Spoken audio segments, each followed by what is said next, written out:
மற்றுமொரு பொருண்மையின் நிகழ்ச்சியில் சந்திப்பதில் மகிழ்ச்சி அடைகிறோம். பிப்ரவரி 20 முதல் உங்களையும் என்னையும் பெருவிதத்தில் ஏதோ ஒரு விதத்தில் நாங்கள் அனைவரும் ஒரு ஒரு விடயத்தால் பாதிக்கப்பட்டிருக்கிறோம். அது புதிய அமெரிக்க ஜனாதிபதி டொனால்ட் ட்ரம்ப் அவரது 2வது பதவிக்காலத்தில் எடுத்துள்ள நடவடிக்கைகள். முதலில் அவர் வந்து யுஎஸ்எய்ட் என்ற அமெரிக்காவோட அவங்களோட காசை தொண்டு நிறுவனமான அந்த யுஎஸ்எய்ட் என்ற காசு கொடுக்குற அந்த நிறுவனத்தின் காசை அவளையும் வந்து வழங்குகிற உதவி வழங்குகிற நாடுகளுக்கு வழங்காமல் செஞ்சிட்டார். அதுக்கு பிறகு வந்து இப்போ படிப்படியாக புதிய புதிய வரிகளை விதிச்சுட்டு வர்றாரு. இது நேரடியாகவோ மறைமுகமாகவோ எல்லாரையும் உலக மக்கள் அனைவரும் வந்து பாதிக்கிற அளவுக்கு இப்போ வந்திருக்கிறது. இது பற்றியும் மற்றும் இலங்கை எவ்வாறு இதனால் பாதிக்கப்பட போகுதுன்றது பற்றியும் நாங்கள் கலந்துரையாட எங்களுடன் இந்த கலையகத்தில் இணைந்து கொள்கிறார் கொழும்பு பல்கலைக்கழக பொருளாதாரத்துறை பேராசிரியர் எம் கணேசமூர்த்தி அவர்கள். வணக்கம் பேராசிரியர் அவர்களே. வணக்கம். முதலில் ட்ரம்ப் என்ன செய்கிறார்? ட்ரம்ப் அதாவது ஒரு கொள்கையோ அல்லது முன்கூட்டிய திட்டங்களோ இல்லாதவாறு தான் நினைத்தவற்றை செய்கிறார் தான் சுருக்கமாக சொல்வதாக இருந்தால் சொல்லலாம். ஏனென்றால் ஒரு நாட்டினுடைய, அதுவும் மிகப்பெரிய ஒரு ஜனநாயக நாட்டின், மிகப்பெரிய ஒரு பொருளாதார வல்லரசின், அதே போல் மிகப்பெரிய ஒரு இராணுவ பலத்தை கொண்ட ஒரு நாட்டின் ஜனாதிபதி எவ்வாறு நடந்து கொள்ள வேண்டும் என்று சில வரைமுறைகள் இருக்கின்றன.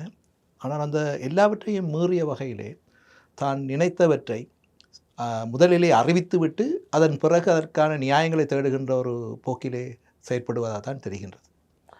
இவர் இப்போ வரி விதிக்கிறார். அதாவது ஏற்கனவே சில நாடுகளுக்கு, சைனா போன்ற நாடுக்கு தனது முதலாவது பதவி காலத்தில் வந்து இவர் வரி விதித்தார். அதேமாதிரி இப்போ மெக்சிகோ, கனடா போன்ற நாடுகள் வந்து வரி விதிக்கிறதுக்கு அவர் சொல்லியிருக்கார். அதே மாதிரி அனைத்து நாடுகளுக்கும் வந்து அமெரிக்காவுக்கு இறக்குமதி செய்கிற நாடுகள் அல்லது அமெரிக்கா ஏற்றுமதி செய்கிற நாடுகளுக்கு வரி விதிப்பதாக சொல்லியிருக்கிறார். உண்மையில் இதில் பின்னணி என்ன? அதாவது அவர் அந்த வர்த்தக நிலுவை என்கின்ற ஒரு விடயத்தை பார்க்கின்றார். பற்றாக்குறை அமெரிக்காவுக்கு ஏற்றுமதி செய்கின்ற நாடுகள் மற்றும் அமெரிக்காவிலிருந்து இறக்குமதி செய்கின்ற நாடுகள், இதிலே இந்த மிகப்பெரிய வர்த்தக பற்றாக்குறை அமெரிக்காவுக்கு கூடுதலாக ஏற்றுமதி செய்து தங்களுடைய நாட்டுக்கு குறைவாக ஏற்றுமதி செய்கின்ற அமெரிக்க வர்த்தகத்திலே கிட்டத்தட்ட 80% வகை கூறுகின்ற நாடுகளை பட்டியல்படுத்தி இருக்கிறார். அந்த நாடுகளிலே இருக்கின்ற அந்த வர்த்தக குறைநிலையை பற்றாக்குறையை பார்த்துவிட்டு அதனை சீர் செய்ய வேண்டும் என்ற அடிப்படையிலே இந்த வரிகளை விதிக்கிறோம் என்றது தான் அவருடைய நியாயப்பாடாக இருக்கிறது.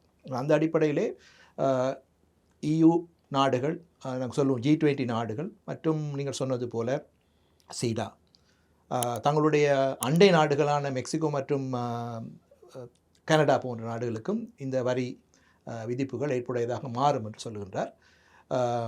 ஆஸ்திரேலியா போன்ற நாடுகளுக்கு இது ஏற்புடையதாக என்றால் ஆஸ்திரேலியா கூடுதலாக அமெரிக்காவிலிருந்து இறக்குமதி செய்கின்ற நாடாக இருக்கிறபடினாலே அப்போ அந்த விஷயத்தை பார்க்கின்றார். ஒன்று, வர்த்தகத்திலே அமெரிக்காவினுடைய வர்த்தகத்திலே எந்த அளவுக்கு இது அந்த நாடு கூடுதலான பங்களிப்பை செய்கிறது, அதே போல் அந்த வர்த்தக பற்றாக்குறையினுடைய அளவு எவ்வளவு என்று சொல்லி.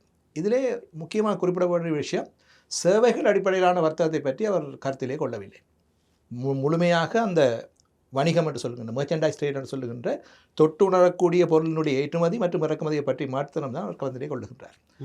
ஆக இந்த சொல்லுகின்ற கருத்து என்னவென்று சொன்னால், எங்களுடைய நாட்டின் இறக்குமதிகளை உங்களால் மேற்கொள்ள முடியாது, உங்களுடைய நாட்டுக்கு வர முடியாது, அதற்கு எதிராக நீங்கள் அதிகமான வரியை விதித்திருக்கின்றீர்கள், அப்படி வரி விதிக்கின்ற நாடுகளுக்கு அந்த வரி எவ்வளவோ அதற்கேற்ப நாங்களும் எங்களுடைய வரியை அதிகரிப்போம் என்று ஒரு எதிர்ப்பு சொல்லப்பட்டிருக்கிறது. இது எல்லா நாடுகளுக்கும் பொருந்தும்.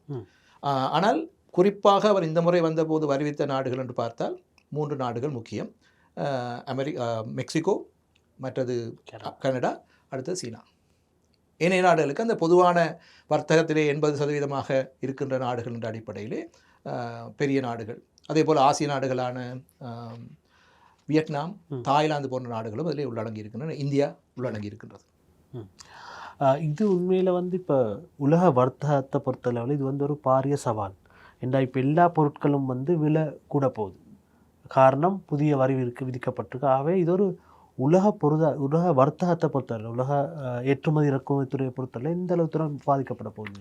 இதில் ஒரு விஷயத்தை நாங்கள் பார்க்கணும். இந்த விஷயம் சம்பந்தமாக மிகப்பெரிய பாதிப்பு ஏற்படும் என்று வாதுகின்ற ஒரு குழு இருக்கின்றது. அதே போல் நினைக்கின்ற அளவுக்கு பெரிய பாதிப்புகள் வராது என்கின்ற ஒரு வாதமும் இருக்கின்றது. இந்த 2 தரப்பினருக்கும் உரிய காரணங்கள் இருக்கின்றன, ஏன் அவ்வாறு சொல்லுகின்றோம் என்பதற்காக. இந்த வர்த்தகத்திலே அதிக பாதிப்பு ஏற்படும் என்று சொல்வதற்கான காரணம் என்னவென்று சொன்னால், இப்போது அமெரிக்கா இந்த G20 நாடுகளுக்கு மற்றும் ஏனைய அந்த தெரிவு செய்யப்பட்ட நாடுகளுக்கு வரி விதிக்கின்ற போது அந்த நாடுகளும் என்ன செய்யும்? வரிகளை அதிகரிக்கும். அந்த வரி அதிகரிப்பு அமெரிக்காவுக்கு மட்டுமா அல்லது ஏனைய நாடுகளுக்குமான்றது ஒரு கேள்விக்குறி. அவ்வாறு ஏனைய நாடுகளும் வரிகளை அதிகரிக்குமாக இருந்தால் அந்த நாடுகளுக்கு ஏற்றுமதி செய்கின்ற அபிவிருத்தி அடைந்து வரும் நாடுகளுடைய ஏற்றுமதிகளும் பிரச்சனைக்கு உள்ளாகும்.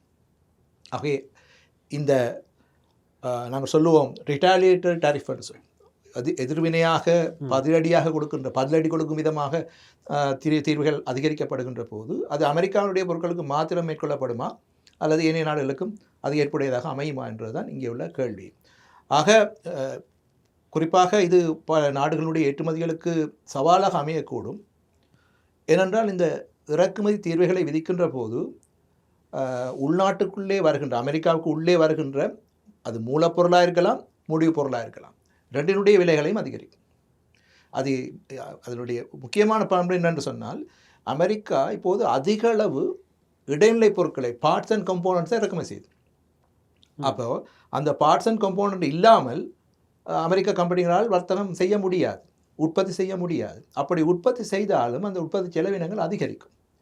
ஆக இறக்குமதி செய்யப்படுகின்ற முடிவு பொருளுடைய விலையும் அதிகரிக்கும், அமெரிக்காவுக்குள்ளே உற்பத்தி செய்யப்படுகின்ற பொருளுடைய விலையும் அதிகரிக்கும். ஆக அமெரிக்க சாதாரண குடிமகன் இந்த நபருடைய கொள்கை காரணமாக அதிக விலையை செலுத்தி வாழ்க்கை நடத்த வேண்டி வரும். அமெரிக்காவுடைய வாழ்க்கை செலவு அதிகரிக்கும், பணவீக்கம் அதிகரிக்கும்.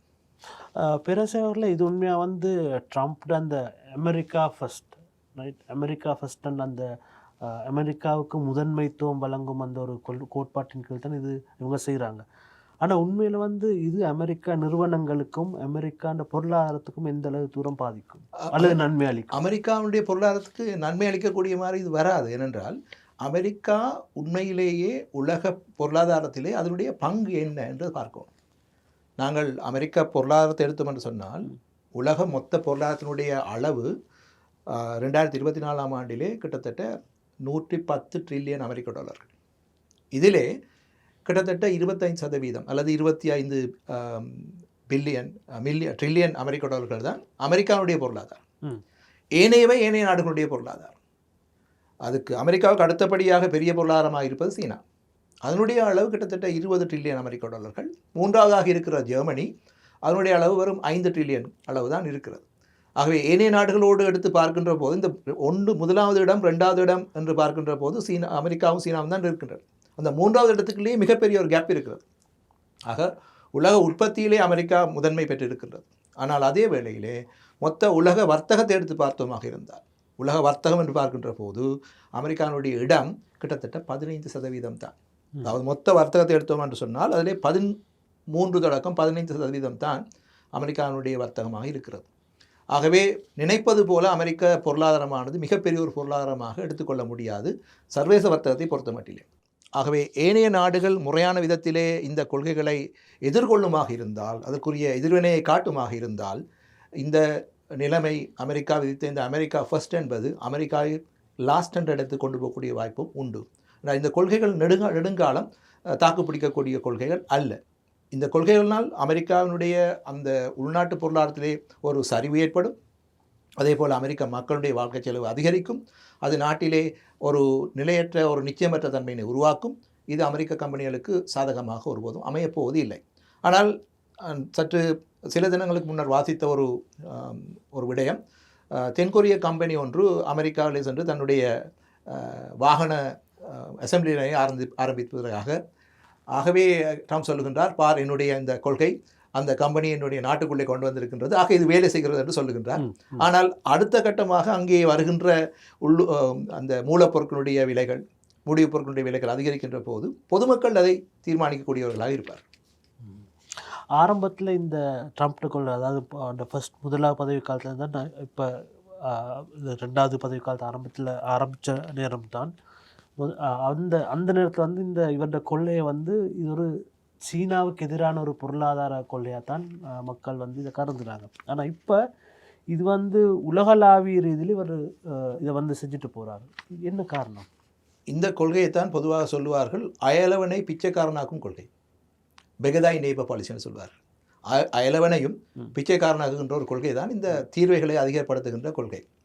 இது நீங்கள் சொன்னது சரி என்றால் 2017ஆம் ஆண்டு அவர் வந்தபோது சீனா எங்களுக்கு மிகப்பெரிய ஒரு சவாலாக இருக்கிறது, ஆக சீன பொருட்களுக்கு நாங்கள் பதிலடி கொடுக்கணும் என்று சொல்லித்தான் அலுமினியம் மற்றும் சலவை இயந்திரங்கள் மற்றும் இன்னும் ஒரு பொருளுக்கு அவர் வரி விதித்திருந்தார். 25% வரி விதிக்க சீனா அதுக்கு பதிலடியாக 50% வரியை அமெரிக்க இறக்குமதிகளுக்கு விதித்தது. ஆக இது ஒரு ட்ரேட் வார் என்ற அடிப்படையில் போனது. இப்போ அந்த சந்தர்ப்பத்திலே வந்து ஏனைய நாடுகளை பற்றி அடக்கி வாசித்த ட்ரம்ப் இப்போது பக்கத்து நாடுகள், நண்பர்கள் என்று சொல்லுகின்ற நாடுகளின் மீதே அவர் வரி விதித்திருக்கின்றார். குறிப்பாக நாங்கள் நஃப்டா என்று சொல்லுகின்ற தென் அமெரிக்க வர்த்தக உடன்படிக்கையில் வருகின்ற நாடுகள் தான் கனடாவும் மெக்சிகோவும். வட அமெரிக்க வர்த்தக உடன்படிக்கையில் வருகின்ற நாடுகள் இந்த 2 நாடுகள். இப்போ 3 நாடுகள் கொண்ட இந்த வர்த்தக கூட்டமைப்பின் மீதே ட்ரம்ப் ஒரு மிகப்பெரிய ஒரு வரிச்சுமையை விதித்திருக்கிறார் என்று சொன்னால் இது அயலவனுடைய ஒரு வீழ்ச்சியிலே தான் அமெரிக்கா ஃபர்ஸ்ட் என்று ஒரு சுகம் காணுகின்ற ஒரு கொள்கையாக தான் பார்க்க முடியும். மற்ற இது உண்மையாக வந்து உலகளாவிய ரீதியில் நாடுகளுக்கு எந்த அளவில் பாதிப்பை ஏற்படுத்தும்? அதாவது இப்போ இலங்கையை போன்ற ஒரு நாடு எடுத்தீங்கன்னா வந்து இலங்கை வந்து பெருசாக வந்து இந்த நீங்கள் சொன்ன மாதிரி அந்த அமெரிக்காட அந்த டாப் லிஸ்ட்டில் அது கூடுதலாக ஏற்றுமதி சிறு நாடுகள் வந்து வராது. ஆனால் ஏதோ ஒரு விதத்தில் வந்து இந்த எல்லா அந்த தீர்வைகளை அதிகரிக்கிறதால அந்த அடுத்த நாடுகளும் தீர்வை அதிகரித்து வந்து ஏதோ ஒரு விதத்தில் இலங்கைக்கும் பாதிப்பாக இருக்கத்தான் போகுது. இந்த மாதிரியான பாதிப்பு இலங்கை போன்ற நாடுகளுக்கு வரும். இலங்கை போன்ற நாடுகளுக்கு அதனுடைய ஏற்றுமதி செய்கின்ற பொருட்கள் பெரும்பாலும் அவருடைய ஏற்றுமதி கேள்வி நிகழ்வற்றதாக தான் இருக்கும். ஆக அது விலை கூடினா என்ன, விலை குறைந்தா என்ன, அவர்களுடைய ஏற்றுமதியை அதிகளவு அதிகரிக்க முடியாத பொருட்களாக இருக்கும். நாங்கள் தேயிலை எடுத்துக்கொண்டாலும் கூட அதனுடைய விலை அதிகரித்ததுன்றதுக்காக அதை குடிக்காமல் விட போகிறது இல்லை. அதே மாதிரி ஆடை அணிகளுடைய விலைகள் குறைந்தாலும் கூட அதை அதிகளவு வாங்கி அணிய போவதும் இல்லை. ஆகவே இதற்கு ஒரு குறிப்பிட்ட அளவு கேள்விதான் இருக்கும். சொல்லுகின்றார்கள் இப்போ அமெரிக்கா வந்து மிக முக்கியமான ஒரு சந்தை இலங்கையை பொறுத்த மட்டிலே, குறிப்பாக இலங்கையினுடைய ஆடை தயாரிப்பு ஏற்றுமதிகள். அதுக்கான முக்கிய காரணம் இருக்கின்றது. ஏன்னா முதலாவது ஆடை தயாரிப்பு கம்பெனி ஆரம்பித்ததோ அமெரிக்க நிறுவனம், அதான் காரணம். ஆனால் ஐரோப்பிய சந்தையை இன்னும் இலங்கை போதிய அளவுக்கு அதை டப் பண்ணி கொள்ளையில். ஏன்னா ஐரோப்பிய சந்தை இலங்கைக்கு இன்னும் ஓப்பனாகத்தான் இருக்கிறது ஆடை தயாரிப்பை பொறுத்தவரையில். இலங்கை ஆடை தயாரிப்பு தான் இருக்கணும் என்று சொன்னால் அமெரிக்காவை நம்புவதை விட மற்ற ஐரோப்பாவை நம்புவது பொருத்தமானதாக இருக்கும். ஏனென்றால் மற்ற நாடுகளுடைய ஆடை தயாரிப்பு ஏற்றுமதிகளை விட இலங்கையினுடைய ஆடை தயாரிப்பு ஏற்றுமதிகள் சாதாரணமாக நாங்கள் பார்க்கின்ற இந்த பிளாங்கெட் மற்ற டிஷர்ட் மாதிரியான பொருட்கள் அல்ல. அவை மிகவும் விலை கூடிய பொருட்கள். நாங்கள் சொல்லுவோம் பெண்களுடைய உள்ளாடைகள், இவை மிக மிக மிக எக்ஸ்பென்சிவான விலை கூடிய பொருட்கள் அங்கே அதை பொறுத்தவரை. ஆகவே அவற்றை அதிகமாக அமெரிக்காவுக்கு ஏற்றுமதி செய்கின்ற போது அவற்றினுடைய விலைகள் கூடினாலும் கூட அதற்குரிய கேள்வி அதிகமாக இருக்கிற தரம் கூட. அந்த கம்பெனிகள் அங்கே ஏற்றுமதி செய்கின்ற கம்பெனிகள், உதாரணமாக விக்டோரியா சீக்ரெட் என்ற கம்பெனி மிகப்பெரிய ஒரு ஒரு புகழ்பெற்ற ஒரு கம்பெனி. ஆகவே அவர்கள் வாங்குகின்ற அந்த அளவு குறையும் என்று நாங்கள் எதிர்பார்க்க முடியாது. ஆனால் நீங்கள் சொல்வது போல ஏனைய நாடுகளும் தீர்வைகளை அதிகரிக்கின்ற போது இது பெரிய பாதிப்புகளை ஏற்படுத்தக்கூடிய, நீண்ட காலத்தில் ஏற்படுத்தக்கூடிய வாய்ப்பு இருக்குது. ஆனால் நெடுங்காலம் வரையும் இந்த கொள்கை இருக்காது என்று பலர் நம்புகின்றார்கள். இந்த திடீர் இந்த வரி கொள்கையால் இலங்கைக்கு ஏதாவது வாய்ப்புகள் இருக்குமா எதிர்காலத்தில்? சில வாய்ப்புகள் வரலாம், சில வாய்ப்புகள் உண்டு. ஏனென்றால் ட்ரம்ப் 1.0 சொல்லுகின்ற 2017ஆம் ஆண்டு அவருடைய ஆட்சி காலத்தின் போது நீங்கள் சொன்னீர்கள் சீனா தான் முக்கியமான நாடு, அந்த ஃபோக்கல் பாயிண்டாக இருந்தது சீனா. அப்போ சீனாவின் மீது மிகப்பெரிய வரியை விதித்த போது சீனா கம்பெனிகள் என்ன செய்தன, வியட்நாமிலும் தாய்லாந்திலும் தங்களுடைய கம்பெனிகளை அவர்களுடைய அந்த கிளைகளை ஆரம்பித்து அங்கிருந்து உற்பத்தி செய்து ஏற்றுமதி செய்தன. ஆகவே சீனாவினுடைய ஏற்றுமதிகள் அமெரிக்க சந்தைகளுக்கு வருவது என்பது தடைப்படவில்லை, தொடர்ந்து வந்து கொண்டு தான் இருந்தன, வேறொரு நாட்டிலிருந்து வந்தன. எனவே தான் இந்த முறை தாய்லாந்துக்கும் வியட்நாமுக்கும் வரி விதிப்பதற்கான ஒரு காரணமாக அமைந்தது. அதே போல இந்த 2 நாடுகளுக்கும் இப்போது வரி விதிக்கப்பட்டிருக்கின்ற படியினால் அந்த 2 நாடுகளும் ஏற்றுமதி செய்த பொருட்களை இலங்கை ஏற்றுமதி செய்ய முடியுமாக இருந்தால் எங்களுக்கு வாய்ப்பாக அமையும். ஏனென்றால் அந்த நாடுகளுக்கு அந்த வரி ஏற்புடையதாக அமையும். இலங்கை அதே பொருட்களை ஏற்றுமதி செய்ய முடியுமாக இருந்தால் அது செலவு குறைந்த ஒரு பொருளாக அங்கே செல்லும். ஆகவே இது போன்ற சில நன்மைகளை இலங்கையில் இருக்கின்ற கம்பெனிகள் பெற்றுக்கொள்ளக்கூடியதாக இருக்கும். ஆனாலும் கூட இதுவும் கூட சில வேளைகளிலே இலங்கையிலிருந்து வருகின்ற பொருட்கள் மலிவாக இருக்கிறது என்ற காரணத்தினாலே என்றால் ஒவ்வொன்றையும் அவதானித்து கொண்டிருப்பார்கள். எனவே அதற்கு எதிராகவும் வரிகளை கூட்ட வேண்டும் என்று எதிர்பார்க்கலாம். என்றால் உங்களுக்கு தெரியும், கடந்த காலங்களில் ஒரு தடவை அமெரிக்காவினுடைய சில கம்பெனிகள் இலங்கையிலிருந்து வருகின்ற ஒரு வகை டயர்களுக்கு அந்த நாட்டிலே அந்த இலங்கை கம்பெனிகளுடைய டயர்கள் குறைந்த விலையிலே கிடைக்கத்தக்கதாக இருக்கின்றபடியினால் தங்களுடைய சந்தை பாதிக்கப்படுகிறது என்று ஒரு கம்ப்ளைண்ட் சொல்லப்பட்டது. அது வழக்காடப்பட்டு அதிலே இலங்கை வெற்றி பெற்றது. அவ்வாறு இல்லை என்று இலங்கை நிரூபித்தபடியினாலே. ஆனால் அதற்கு ஆகிய செலவு மிக அதிகம். ஆகவே இதுபோல அங்கேயும் ஆடையர்களுக்கு எதிராகவும் வரக்கூடிய வாய்ப்புகள் இல்லாமல் இல்லை. ஆனால் இது போன்ற சில நன்மைகளையும் இலங்கை பெற்றுக்கொள்ளக்கூடியதாக இருக்கும். இப்போ இந்த ஆரம்பிச்சிருக்கிற வர்த்தக போன்ற உச்சக்கட்டம் இதுவாக வேலாம். இது நான் நினைக்கின்றேன், கடந்த தடவை கூட ட்ரம்ப் எல்லா வர்த்தக கட்டுப்பாடுகளையும் விதித்து ஒரு என்ன சொல்வது, ஒரு எல்லாம் வெட்டி கொண்டு போகின்ற ஒரு ஒரு கடுமையான ஆள் போல வெட்டி கொண்டு போனார். ஆனால் 18 மாதங்கள் தான் அந்த வெட்டல் நடந்தது. அவருடைய ஆட்சி காலம் 4 வருடமாக இருந்தாலும் கூட 18 மாதங்கள் தான் போனது. அதுக்கு பிறகு அதனுடைய அந்த சூடு குறைந்து விட்டது. காற்று போன பலூனாக பழையபடி அந்த சிலவற்றை பின்னோக்கி நகர்த்த வேண்டிய நிலைமையும் ஏற்பட்டது. ஆக இப்போதும் இந்த சூடு இன்னும் வேண்டுமென்றால் இன்னும் ஒரு 6 மாத காலம் இருக்கலாம் என்று எதிர்பார்க்கின்றார்கள். ஆனால் சென்ற தடவை போல் அல்ல. அமெரிக்க மக்களுக்கு தெரியும் இந்த கொள்கைகளால் வரக்கூடிய பாதிப்புகள் எவ்வாறு என்பதை இப்போதே அவர்கள் அனுபவிக்க தொடங்கி இருக்கிறார்கள். பணவீக்கம் கூடிக்கொண்டு போகிறது. ஆகவே இலங்கையர்கள் போன்ற ஆசிய நாட்டவர்களை போல அல்ல அமெரிக்கர்கள். உடனடியாகவே செயல்படக்கூடியவர்கள், செயற்திறனாக இயங்கக்கூடியவர்கள். ஆகவே இந்த கொள்கைகள் அமெரிக்காவுக்கு உடனடி நன்மைகளை தருகின்றன என்று டொனால்ட் ட்ரம்ப் நிரூபிக்காத வரையிலே இந்த கொள்கைகள் நீண்ட காலம் செல்லக்கூடிய வாய்ப்புகள் இல்லை. சில உற்பத்தி சில அந்த ரோ மெட்டீரியல் சொல்லுவாங்க, அது மூலப்பொருட்கள். இந்த மூலப்பொருட்கள் இலங்கையிலிருந்து சில அமெரிக்காவுக்கு ஏற்றுமதி செய்யப்படுது. இந்த மாதிரியான பொருட்கள் உதாரணம் உருக்கு, அலுமினியம், இந்த மாதிரியான பொருட்கள் எந்த அளவு பாதிக்கப்படும்? இந்த மாதிரி பொருட்களுக்கான அந்த விலை மற்றும் கேள்வியல் இந்த மாதிரியான பாதிப்பு நீங்கள் பார்க்கலாம். இப்போ குறிப்பாக உருக்கு, இரும்புருக்கு பெரும்பாலும் கனடாவிலிருந்து இறக்குமதி செய்யப்படுகின்றது, ஐரோப்பிய ஒன்றியத்திலிருந்து இறக்குமதி செய்யப்படுகின்றது, ஜப்பானிலிருந்து இறக்குமதி செய்யப்படுகின்றது. ஆகவே இந்த இறக்குமதிகளுக்கான இப்போது விலைகள் அதிகரிக்க போகின்றன என்றால் அக்ராஸ் த போர்டு என்று போட்டிருக்கிறபடியால், அதாவது அந்த பொருளுக்கான விலைகள் அதிகரிக்கும். அப்போ இலங்கையிலிருந்து செல்லுகின்ற சில மூலப்பொருட்களுக்கும் அந்த லிஸ்ட்லே அவர் குறிப்பிட்டிருக்கின்ற ட்ரேட் ரெப்ரசன்டேட்டிவ் சொல்லுகின்றவர், அவர் தான் அதுக்கு பொறுப்பாக இருப்பார். அவர் குறிப்பிடுகின்ற அந்த சர்க்கிளில் இருக்கின்ற லிஸ்ட் எதுவோ அந்த பொருளை இலங்கை ஏற்றுமதி செய்யுமாக இருந்தாலும் சில நேரங்களில் அந்த பொருளுடைய விலை அதிகரிக்க முடியும். ஆனால் இதில் இருக்கின்ற வாய்ப்பு என்னவென்று சொன்னால், அந்த நாடுகளுடைய லிஸ்ட் இருக்கிறது. இப்போ அந்த நாடுகளுடைய லிஸ்ட்டை அடிப்படையாக வைத்துக்கொண்டு தான் இந்த அக்ராஸ் த போர்ட் வரி விதிப்பு தீர்வை விதிப்பு மேற்கொள்ளப்பட்டிருக்கிறது. அந்த லிஸ்ட்டில் இல்லாத நாடுகளை பொறுத்த மட்டிலே அந்த நாடுகள் ஏற்றுமதி செய்கின்ற பொருட்களுக்கு இந்த தீர்வை விலக்களிப்பு இருக்கிறது. ஆகவே அந்த நாடுகள் வளமை போலவே அமெரிக்காவுக்கு ஏற்றுமதி செய்யலாம். ஆகவே அந்த லிஸ்ட்டில் வர வேண்டுமாக இருந்தால் அமெரிக்காவுக்கு அதிகம் ஏற்றுமதி செய்கின்ற நாடுகள் தான் அதில் அந்த கவனிப்புக்குள் உட்படக்கூடிய நாடுகள் தான் பெரும்பாலும் அதிலே உள்வரக்கூடிய நாடுகளாக இருக்கும். இப்போது 2 விஷயங்கள் சொன்னேன். ஒன்று, அமெரிக்காவினுடைய வர்த்தகத்திலே அதிக பங்களிப்பை கொண்டுள்ள நாடாக இருக்க வேண்டும். 2வது, வர்த்தக நிலுவை குறைநிலையாக இருக்க வேண்டும். இலங்கையினுடைய வர்த்தக குறைநிலையாகத்தான் இருக்கிறது. ஆனால் அந்த குறைநிலையை நாங்கள் அமெரிக்காவுடைய அந்த வர்த்தகத்தோடு பார்க்கின்ற போது மிக மிக மிக குறுகிய சதவீதம். ஆகவே இலங்கை ஒரு அவதானிப்புக்கு உட்பட்ட ஒரு நாடாக மாறுவதற்கு உரிய காலங்கள் பெரும்பாலும் இல்லை. ஆனால் இந்த வர்த்தக கொள்கையானது ஓரளவுக்கு சாதகமான விளைவுகளை தந்து அமெரிக்கா ஃபர்ஸ்ட் என்று அவர் சொல்வதைப் போல அமெரிக்க கம்பெனிகளுடைய வருவாய்கள் அதிகரித்து அவர்களுடைய லாப வீதங்கள் அதிகரித்து அமெரிக்க பொருளாதாரம் விரிவாகமாக இருந்தால் ஏனைய நாடுகளுக்கும் இது விரிவடையக்கூடிய தன்மை உண்டு. ஆனால் அவ்வாறு நிகழ்வதற்கான சாத்தியங்கள் கிடையாது. ஏனென்றால் மூலப்பொருட்களுடைய விலை அதிகரிக்கிற போது முடிவுப்பொருட்களுடைய விலைகளும் அதிகரிக்கும். அந்த விலையில் அமெரிக்காவுக்கு தன்னுடைய பொருட்களை ஏனைய நாடுகளுக்கு ஏற்றுமதி செய்ய முடியாது.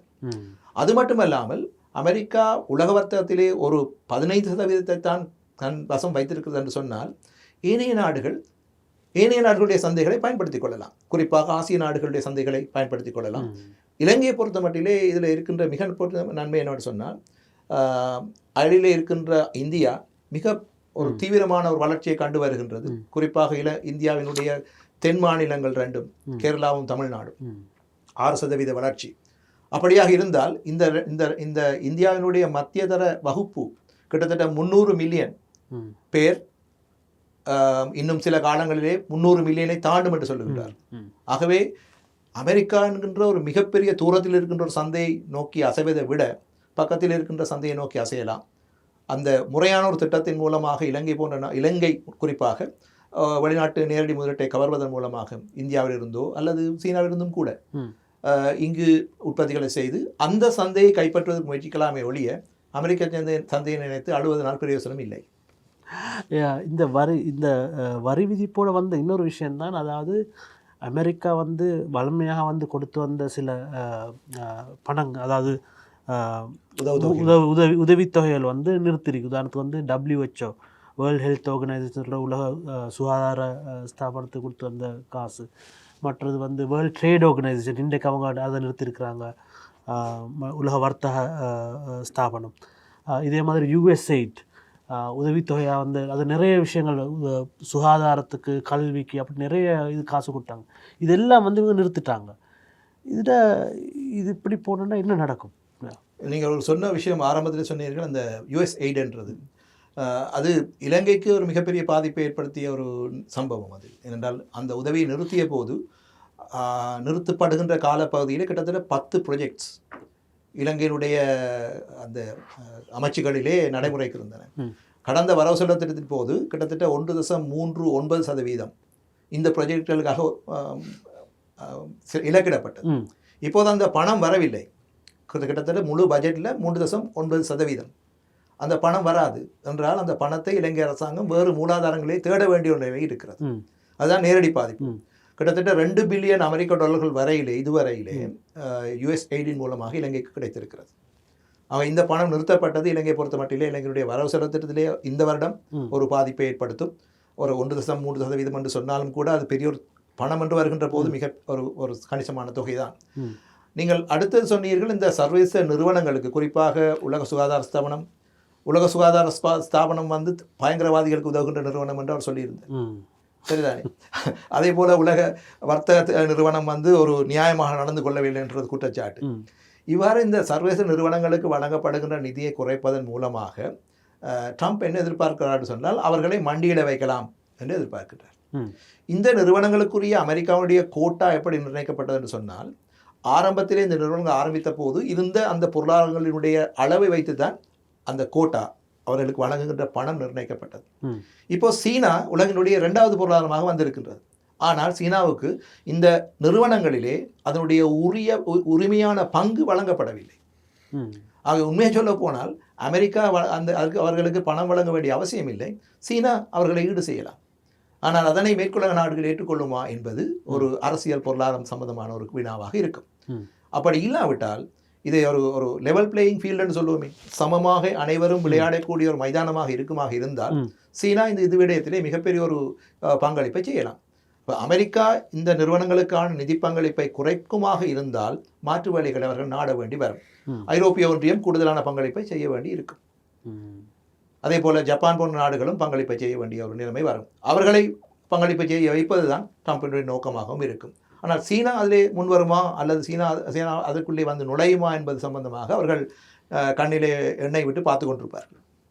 மொத்தத்தில் இதை நீங்கள் நான் சொல்ல இந்த வேர்ல்டோட, அதாவது உலக வரிசை, உலக ஒழுங்கு, நாடுகளின் ஒழுங்கு, இது ஒரு தரமான நாடு, இது ஒரு முக்கியமான நாடு, பொருளாதாரத்தில் ஸ்திரமான நாடு, இது அடுத்த நாடுகளுக்கு உதவி செய்யுது, அந்த மாதிரியான ஒரு வரிசை ஒன்று இருக்குது.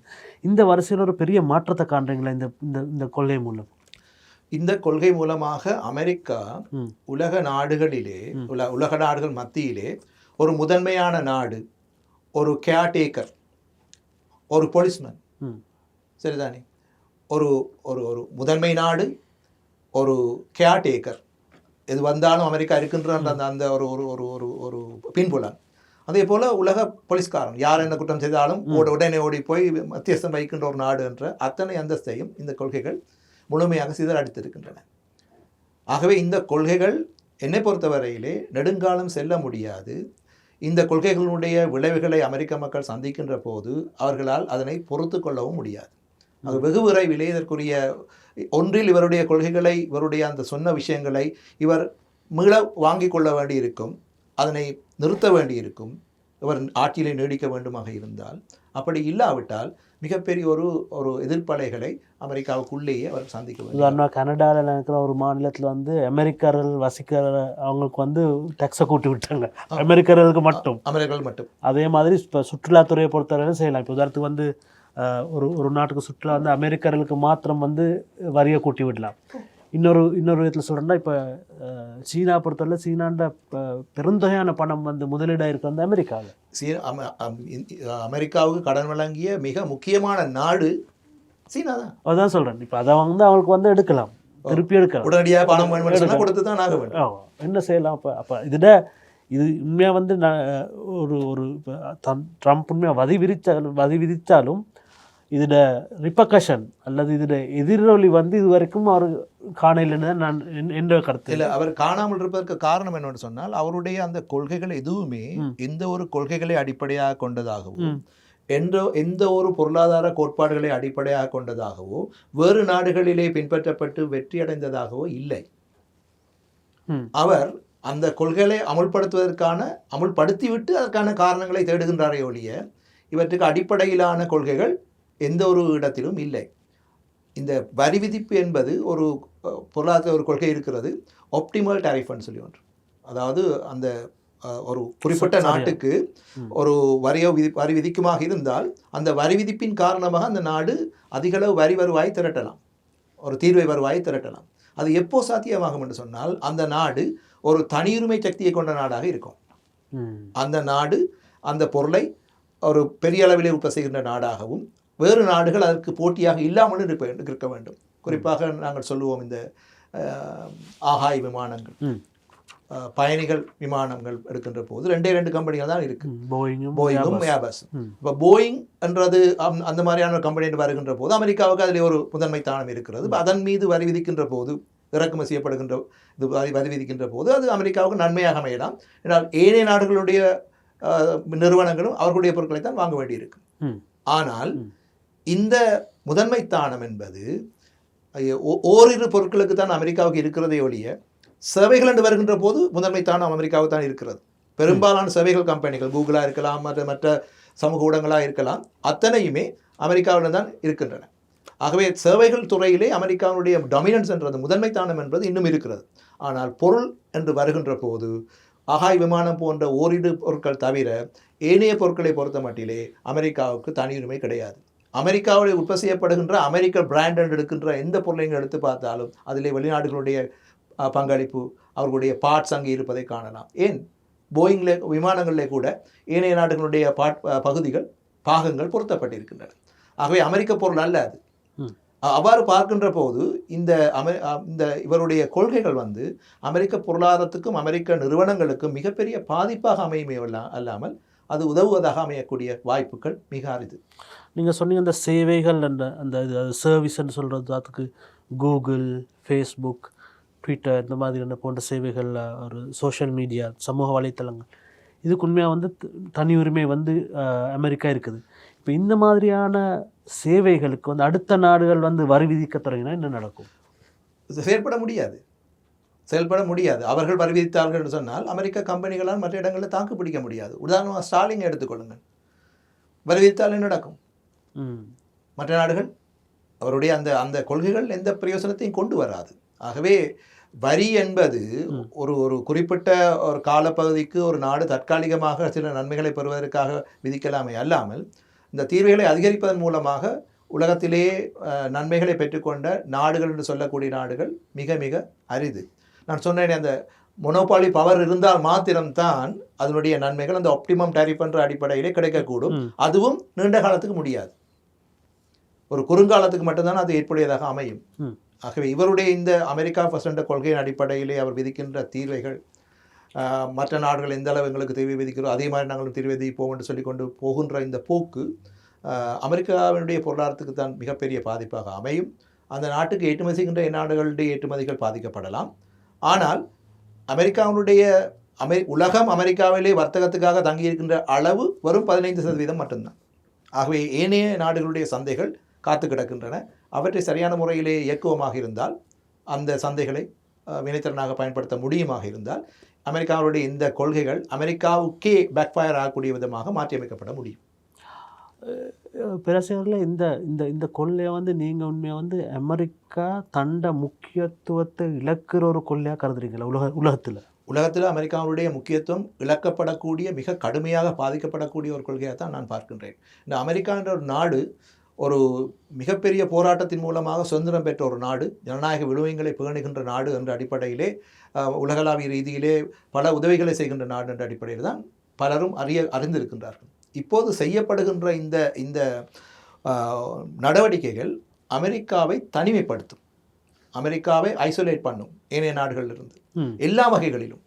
ஆக அமெரிக்கான்னு சொன்னாலே ஒரு ஒர்க் பார்க்கின்ற ஒரு நிலைமையை கொண்டு வந்தாலும் ஆச்சரியப்படுவதற்கு இல்லை. ஆனால் இந்த இந்த அத்தனை கொள்கைகளுமே ட்ரம்ப் என்ற ஒரு தனி மனிதனுடைய விருப்பு வெறுப்பின் காரணமாக வருகின்றது என்பது தான் மிகப்பெரிய ஒரு ஒரு ஒரு என்ன சொல்வது, ஒரு அபாக்கியம் என்று சொல்லுவேன். ஏனென்றால் அந்த நிர்வாகத்திற்குள்ளே இருக்கின்ற அதிகாரிகளுக்கு இது நன்றாக தெரியும். நிர்வாகத்துக்குள்ளே இருக்கின்ற அதிகாரிகளுக்கு நன்றாக தெரியும். சில வேளைகளில் அவர் என்ன செய்வார்கள் சொன்னால், இவர் சைன் பண்ணுவதற்கு ஒரு டாக்குமெண்ட்டை கேட்டால் அவர்கள் அதை மறைத்து வைக்கின்ற போக்கும் இருக்கிறது. அதை இதை தராமல் மறைத்து வைத்திருக்கின்ற போக்கும் இருக்கிறது. சொல்லுவார்கள், நான் அண்மையிலே கேட்ட ஒரு உதாரணம், தென்கொரியாவினுடைய அவர்களுக்கு இருக்கின்ற அந்த ஃப்ரீ ட்ரேட் அக்ரிமெண்ட்டை நிப்பாட்டன்னு சொல்லி ஒரு ஆர்டரை கொண்டு வர சொல்ல, அவர்கள் அதை அந்த டாக்குமெண்ட் தொலைந்து விட்டன்னு சொல்லி சமாளித்திருக்கின்றார்கள். எனவே இன்றும் அது இருப்பதாக சொல்லுகிறார்கள் அந்த ஒப்பந்தம். ஆகவே இந்த இந்த இவர் விடுக்கின்ற அத்தனை ஆணைகளும் அப்படியே அமுல்படுத்தப்படும் என்பதற்கும் இந்த உறுதிப்பாடும் இல்லை. என்று அமெரிக்காவில் இருக்கின்ற அந்த அதிகாரிகள், வர்த்தகம் சம்பந்தமாக செயற்படுகின்ற அதிகாரிகள், அவர்களுக்கு தெரியும் இந்த கோட்பாடுகள் என்ன, அதனுடைய அடிப்படைகள் என்ன.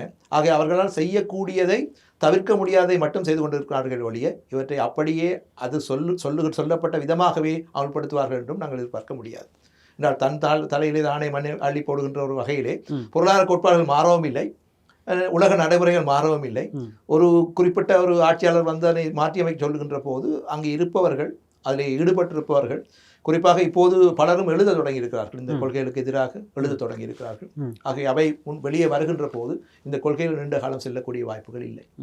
இந்த இந்த கொள்கைகளை விடுத்து இப்போ இருக்கிற அமெரிக்காவோட ஆட்சியை பார்த்தீங்கன்னா, அமெரிக்கான்னு சொல்கிற வந்து உலக மக்கள் வந்து அது ஒரு பெரிய ஒரு ஒரு பெஞ்ச்மார்க்காக, அதாவது இதுதான் இது மாதிரி தான் ஒரு நாடு இருக்க நியம நாடாக தான் நாங்கள் பார்த்தோம். அதே நேரம் வந்து நிறைய விழுமியங்களை அவங்க வந்து நிறைய விழுமியங்களை உலகத்தை அறிமுகப்படுத்துகிற நாடாக பார்க்குறோம், ரைட். மற்றது வந்து டெமோக்ரஸி, நல்லாட்சி, குட் கவர்னன்ஸ், நல்ல இது மாதிரி நிறைய விஷயங்கள். ஆனால் இப்போ பார்த்தீங்கன்னா, இப்போ ட்ரம்ப்ட இதுக்குள்ள ஒரு உங்களுக்கு தெரியுமா இருக்கும், இந்த சிக்னல் இது உண்டு, சிக்னல் செயலி, அதில் உள்ள விஜயங்கள் இதாண்டா ஏதோ ஒரு தனி கம்பெனி நடத்துகிற மாதிரி ஒரு நாட்டை, ஒரு உலக பொருளாதாரத்தையும் உலக ஆட்சியும் வந்து நடத்திட்டு போகிற மாதிரி இருக்குது. இது எந்த அளவுக்கு பாதிக்கும்? அதை அந்த அந்த இதில் பகிரப்பட்ட அந்த தகவல்களை பார்க்கின்ற போது அது ஒரு கம்பெனியில் கூட பகிர்வார்களா என்பது சந்தேகத்துக்கிடமாக இருக்கிறது. ஏனென்றால் ஒரு கம்பெனியினுடைய ஒரு ஒரு ஒரு கருத்து பரிமாற்றம் என்று சொல்கின்ற போது, ஒரு கொள்கை பரிமாற்றம் என்று சொல்கின்ற போது அதுக்கு ஒரு வரையறை இருக்கிறது, அதுக்கு ஒரு முறை இருக்கிறது. ஆனால் அவை அத்தனை மீறியவாறு ஒரு நண்பர்களுக்கிடையிலே பரிமாறப்படுகின்ற அந்த செய்திகள் போல அவை பரிமாறப்பட்டிருப்பது அந்த ப்ரொஃபஷனலிசம் என்று நாங்கள் எதிர்பார்க்கின்ற அந்த விஷயங்களை அவ்வாறே குழி தோண்டி புதைத்திருக்கிறது.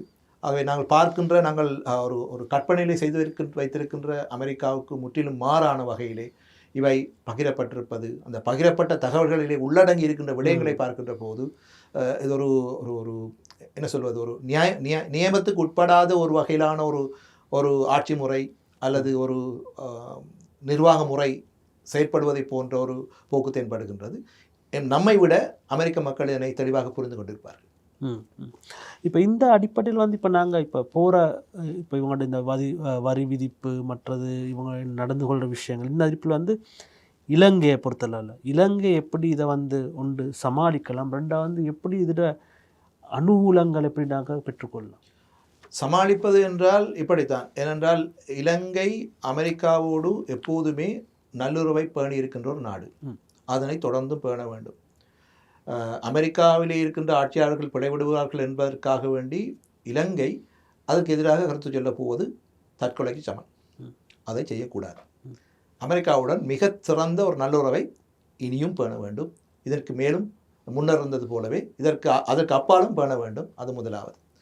ரெண்டாவது, நான் சொன்னேன் அமெரிக்காவுக்கு ஏற்றுமதி செய்யப்படுகின்ற பொருட்களுடைய அந்த லிஸ்ட், அதிலே கேள்வி நெகிழ்ச்சி என்பது நெகிழ்வற்றதாக இருக்கிறது என்பதையும் நாங்கள் கவனத்திலே கொண்டு அதற்கேற்ப மாற்றுக் கொள்கைகளை வகுக்க வேண்டி இருக்கிறது.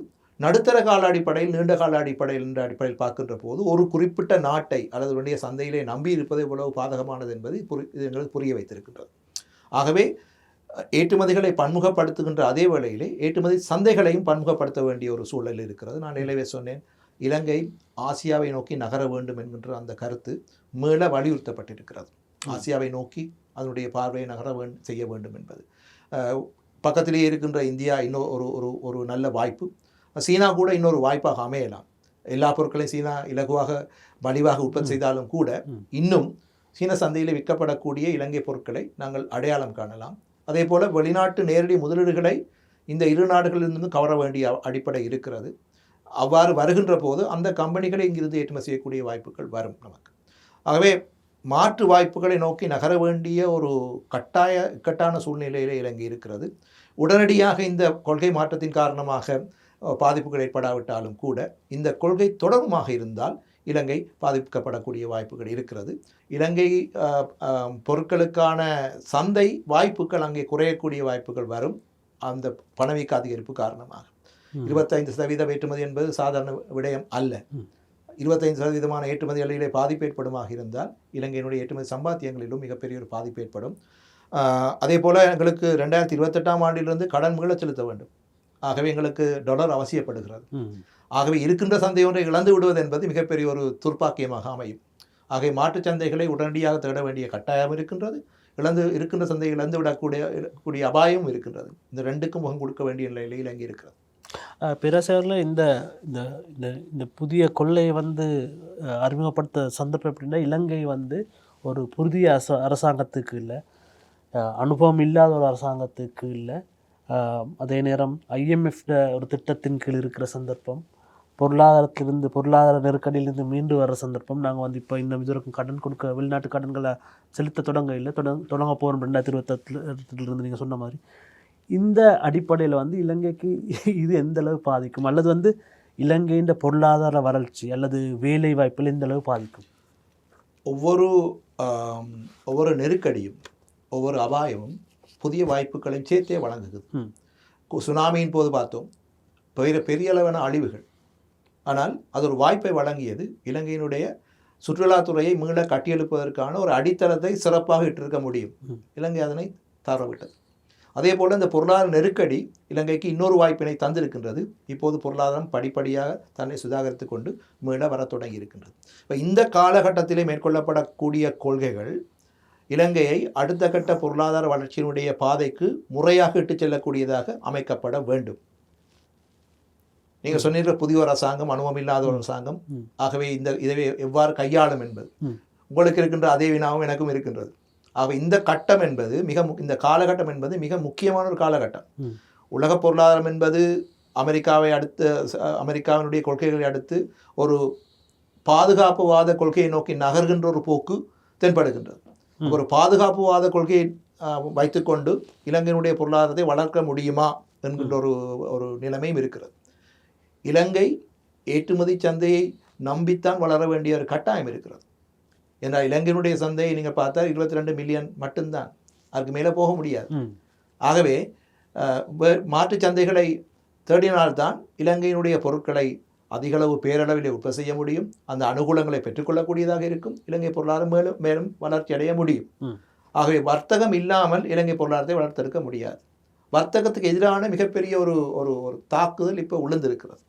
ஆகவே மாற்று வர்த்தக வாய்ப்புகளை தேட வேண்டிய கட்டாயம் புதிய ஆட்சியாளர்களுக்கு இருக்கிறது. அவர்கள் அதனை சரியாக புரிந்து கொண்டார்களா என்பது இதுவரையிலே தெரியவில்லை. இந்த வாய்ப்புகள் இவ்வாறு இருக்கின்றன, அதே போல இவ்வாறு பிரச்சனைகள் இருக்கின்றன என்பதை சரியாக இனம் கண்டு கொண்டு கொள்கைகளை வகுத்தால் இலங்கையை ஒரு நல்ல சிறந்த நிலைக்கு கொண்டு போக முடியும். இப்போது இன்னொரு மாற்று வாய்ப்பு கிடைத்திருக்கிறது இலங்கையை பொறுத்த மட்டில். என்னை பொறுத்தவரை நான் அப்படி தான் யோசிப்பேன். கடந்த காலங்களிலே இலங்கை பொருளாதாரம் ஒரு மிகப்பெரிய ஒரு வரலாற்றில் இல்லாத ஒரு நெருக்கடியை சந்தித்தது. இப்போது அதிலிருந்து மீள வருகின்றது, எழும்பி இருக்கின்றது. அதை முன்கொண்டு செல்வதற்கு உரிய துறைகளை அடையாளம் கண்டு, அது இலங்கையில் இதுவரை உற்பத்தி செய்யப்படாத பொருளாக கூட இருக்கலாம், அவற்றை முறையாக இனம் கண்டு அவற்றின் மீது அதிக கவனம் செலுத்துவார்களாக இருந்தால் இலங்கையால் முன்னேற முடியும். இப்போது இனி அண்டை நாட்டினுடைய பிரதமர் வர இருக்கின்றார். அந்த வருகையை சரியாக இலங்கை பயன்படுத்தி கொள்ளுமாக இருந்தால் இலங்கை பல நன்மைகளை பெற்றுக்கொள்ளக்கூடியதாக இருக்கும். பெருசாரில் உங்களோட கண்ணோட்டத்தில் வந்து டொனால்ட் ட்ரம்ப் இந்த கொள்கை வெற்றி பெறுவதற்கான வாய்ப்புகள் இருக்குதா? நான் ஏற்கனவே சொன்னது போல தான் இந்த கொள்கை, அதாவது வரி மற்றும் வரியல்லா தீர்வைகள், இந்த ரெண்டையும் வைத்துக்கொண்டு, வரியல்லா கட்டுப்பாடுகள், இந்த ரெண்டையும் வைத்துக்கொண்டு தான் அவருடைய அந்த பொருளாதார கொள்கை அமைந்திருக்கிறது. அதாவது எங்களுடைய ஏற்றுமதிகளுக்கு வரி விதிக்கின்ற நாடுகளுக்கு நாங்களும் வரி விதிப்போம், அவர்களுடைய அளவுக்கு வரி விதிப்போம். எங்களுடைய நாட்டுக்கு கூடுதலாக ஏற்றுமதி செய்து அவர்கள் குறைவாக இறக்குமதி செய்வர்களாக இருந்தால் அவர்களுக்கும் வரி விதிப்போம். இந்த ரெண்டு தான் அடிப்படை. எங்களுடைய இறக்குமதிகளிலே அதிகம் செல்வாக்கு செலுத்துகின்ற நாடுகள் மீது வரி விதிப்போம். இந்த மூன்றும் தான். ஆக இவ்வாறு இந்த இந்த இந்த நிலை அடிப்படையாக வைத்துக்கொண்டு அவர் வரி விதிக்கின்ற போது எதிர்பார்க்கப்பட்ட விளைவு என்ன? உள்நாட்டிலேயே கம்பெனிகள் வளர்ச்சி அடைய வேண்டும், உற்பத்தி பெருக வேண்டும், உள்நாட்டு வேலைவாய்ப்புகள் அதிகரிக்க வேண்டும். அமெரிக்கன் ஜாப்ஸ் ஃபார் அமெரிக்கன்ஸ், அமெரிக்க வேலைவாய்ப்புகள் அமெரிக்காவில் உள்ளவர்களே கிடைக்க வேண்டும். அமெரிக்க கம்பெனிகள் அமெரிக்காவிலேயே உற்பத்தி செய்ய வேண்டும், அமெரிக்க மூலப்பொருட்களையே பயன்படுத்த வேண்டும். நாங்கள் செல்ஃப் சஃபிஷியன்சி என்று சொல்லுகின்ற தன்னிறைவு பொருளாதாரமாக மாற முடியும் என்பதுதான் இதனுடைய அடிநாதம். இந்த கொள்கைகள் 1950களிலேயே பின்பற்றப்பட்டு தோற்ற கொள்கைகள். அது மட்டுமல்லாமல் இப்போது ஒரு பொருளை நீங்கள் எடுத்துக்கொண்டால் ஒரு பொருள் ஒரு நாட்டில் மட்டும் உற்பத்தி செய்யப்படுவது இல்லை, பல நாடுகளிலே உற்பத்தி செய்யப்படுகிறது அவற்றினுடைய பாகங்கள்.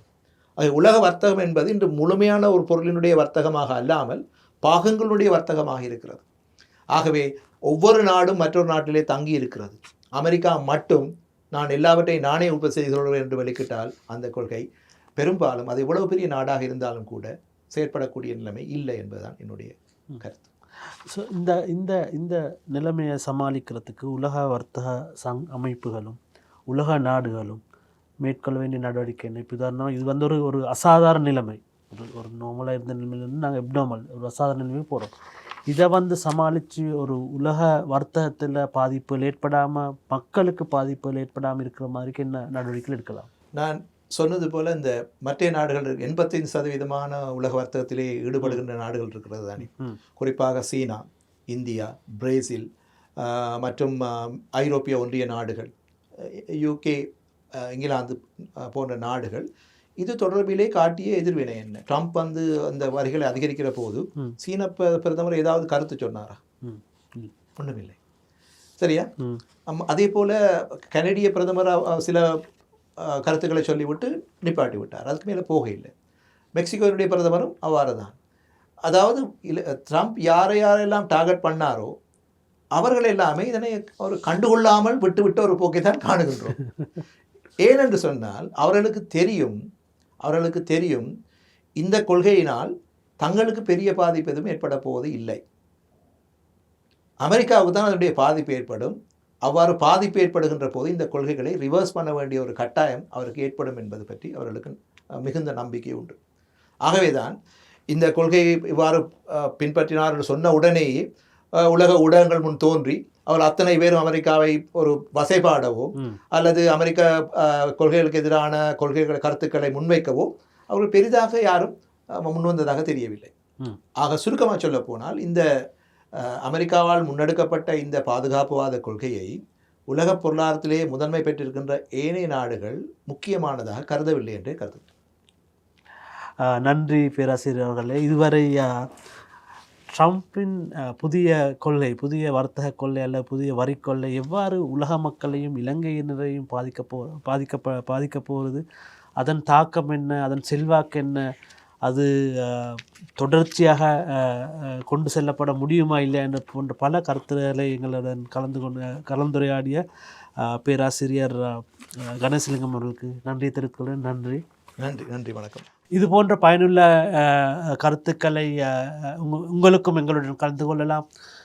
உங்களுக்கு ஏதாவது கருத்துக்களை பகிர்ந்து கொள்ள தேவையானால் எங்களது சமூக வலைத்தளங்கள் மற்றும் எட்வொகாட்டான யூடியூப் மற்றும் அடுத்த சமூக வலைத்தளங்கள் உங்கள் கருத்துக்களை பகிர்ந்து கொள்ளலாம். உங்களுக்கு ஏதாவது கேள்வி இருந்தென்றால் அதுவும் உங்களால் எழுதலாம். நாங்கள் பதிலளிக்க காத்திருக்கிறோம். இது போன்ற விடயங்களை பொருளாதார விடயங்கள் அல்ல உங்களுக்குள்ள பொருளாதார தெளிவுகளை பெற வேண்டுமானாலும் உங்களுக்கு எழுதலாம். மற்றும் ஒரு பொருண்மையும் நிகழ்ச்சியில் கலந்து கொள்ளும் வரை நன்றி கூறி விடைபெறுகிறேன். நன்றி.